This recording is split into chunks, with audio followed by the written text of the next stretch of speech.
Okay, for topic number 2, so the citric is the air is being pumped into a spherical balloon at a rate of 3 cubic centimeter per minute. So, ang sabi sa problem number 1, meron tayong spherical balloon, hinihipan siya, and every minute, 3 cubic centimeter of air yung pumupuno dun sa ating air balloon. So, since ang given natin is 3 cubic, ang cubic represents the volume and then naka per minute siya. So, understood, this is the derivative of the volume with respect to time. Okay, that's the rate of change ng ating volume. Since nadadagdagan, diba, lumalaki yung air balloon, kumbaga, nahihipan siya. So, positive yung ating dV over dt kasi nadadagdag siya. Ang hinahanap natin ay we determine the rate at which the radius of the balloon is increasing when the diameter of the balloon is 10 cm. So, at exactly diameter 10 cm, tinatanong dyan is, what is the rate at which the radius of the balloon is increasing? So, understood naman, since hinihipan yung balloon, siya ay lalaki. So, yung radius niya din ay lalaki. So, ano daw yung pagbabago sa radius? Kumbaga, kada minuto, ilan ba yung paglaki ng radius natin? So, at exactly, at a point 10 cm, ano na yung pagbabagong nangyayari sa radius? So, obviously, we have to know muna na ang radius is kalahati ng diameter. So, ang tinatanong pala is, at 5 cm na diameter, ano na yung rate of change ng radius? So, first thing, since ang involved ay volume and radius, at yun yung maganda dito sa spherical balloon. So, ang volume ng spherical balloon is only 4/3 pi r cube. So, they are directly related. You have one variable, another variable. So, for us to get the rate of change ng radius, we differentiate them with respect to time. So, ayan siya. So, yung 4/3 pi, constant yan. So, ilalabas lang natin. Then, derivative ni r, which is 3r squared. Then, syempre, rate of change na kasi we differentiate it with respect to time. So, ito, pwede na nating i-cancel. So, we can see that we'll have dV over dt. That is equal to, you have 4 pi r squared dr over dt. So, yung dr over dt yung hinahanap natin. Ito. So, ngayon, pwede natin i-substitute. Yung dv over dt, palitan na natin siya ng positive 3. Ito po yan.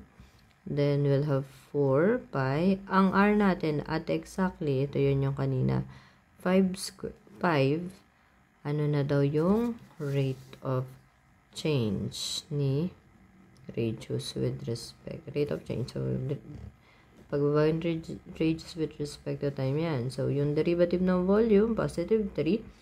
Then, we have here from this, we have 4 pi r squared. Ang r natin, it's being asked na at diameter 10, meaning to say diameter 5, ano na daw yung rate of change ng radius. So, this is simply 3 equal to 5 squared is 25 times 4.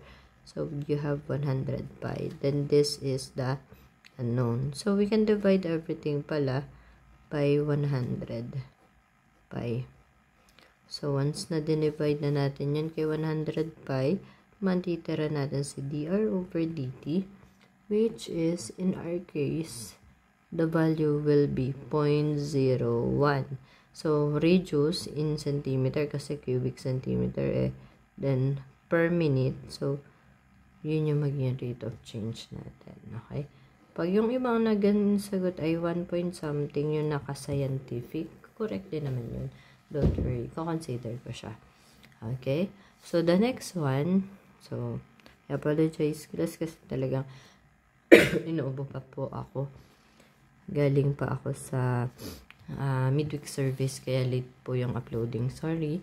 So, dito naman po, For number 2, meron daw tayong ladder. Fix yung ladder natin, class. Kunyari, ito yung pader. Okay. So, ngayon nakasandal daw yung ating 15-foot ladder. So, lagay ko na to 15. Hindi ko na siya gagamitan ng variable kasi hindi naman na-change yung length ng ladder. So, a 15-foot ladder is resting against the wall. The bottom is initially 10 feet. So, meaning to say, yung bottom niya with respect to the building or to the structure, kung ano man yan, that's, actually, that's 10 feet. Yan yung layo. So, ngayon, layo niya sa wall and is being pushed towards the wall. So, yung ladder, tinutulak papunta sa wall. So, syempre, possible either kung saan man yan. So, tinutulak siya. Yung pagbabago, we represent this as x, di ba? So, kasi horizontal. So, yung pagbabago sa x ay meron daw yung pagbabago na 1 foot per second. So, actually, we can put negative. Bakit? Kasi habang tinutulak natin palapit, lumiliit yung distansya nito. Therefore, tulak yan. Ito liliit yung isa tataas. So, as expected, ang rate of change ito positive. Pero dito, yung rate of change na 1, it's negative. Kasi nagkuko siya para lumiit yung space between them. So, after 4 seconds, tinatanong dito ay, ano na daw yung rate of change ng how fast is the top of the ladder? Ito yung top ng ladder. So, tataas yan. Wala siyang ibang pupuntahan. Ito yung tinatanong. How fast is the top of the ladder moving up the wall 4 seconds after we start pushing?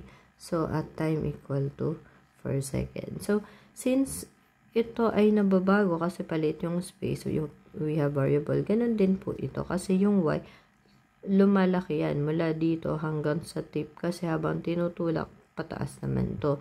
Therefore, si y, we can put a variable doon as a representation kasi nga siya ay nagkakaroon ng changes.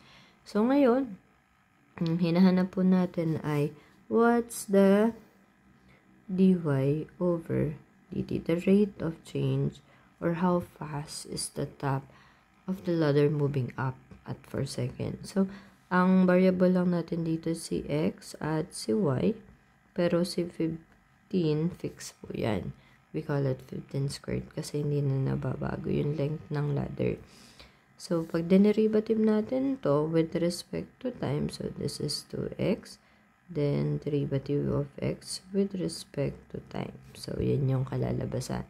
Well, dito naman, we'll have 2y, derivative of y with respect to time then.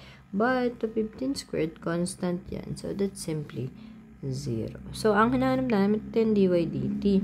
So, we can put the 2y dy over dt. Then, from positive 2x, maging negative 2x. Then, you have dx over dt. So, for us to get the dy over dt, we divide everything by 2y. Okay. So, ngayon, nakuha na natin. Ito, makacancel to eh. Therefore, magiging dy over dt na lang siya. So, pwede natin cancelin din yung 2 para mabawasan. So, it becomes negative x dx over dt all over. You have y here. Okay, yan, x. Then, dx over dt. Ito po yun. Pahiga ko lang nilagay. Then, divide by y. So, ngayon, pwede natin malaman ano ba yung value ni x, ano yung value ni y. Okay, after 4 seconds, si x, alam naman natin na dito ka na ilalagay. So, si x, pwede natin malaman na ang layo niya initially 10.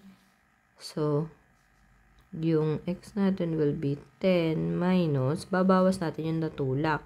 Eh, di ba kada isang segundo, 1 foot ang nababawas. So, we have negative 1 times ilang segundo ba?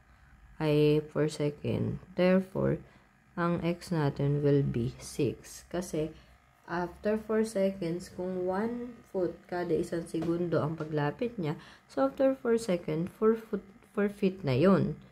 'Diba? So, yun nga lang, 4 feet. Pero yung x na yung sinasabi natin dito kasi is the distance from the wall.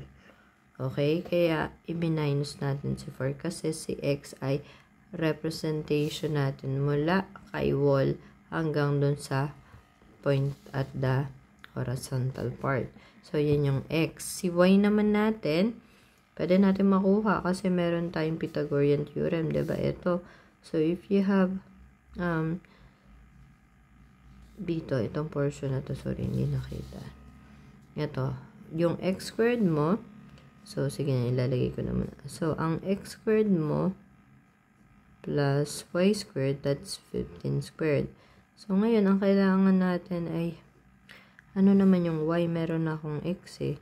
So, ilipat lang natin, 15 squared, si x squared, negative x squared na, para mawala yung square ni square root natin. So, what we did is, we transpose the positive x squared to the other side, so that will be negative x squared. Then, for us to get y alone, we,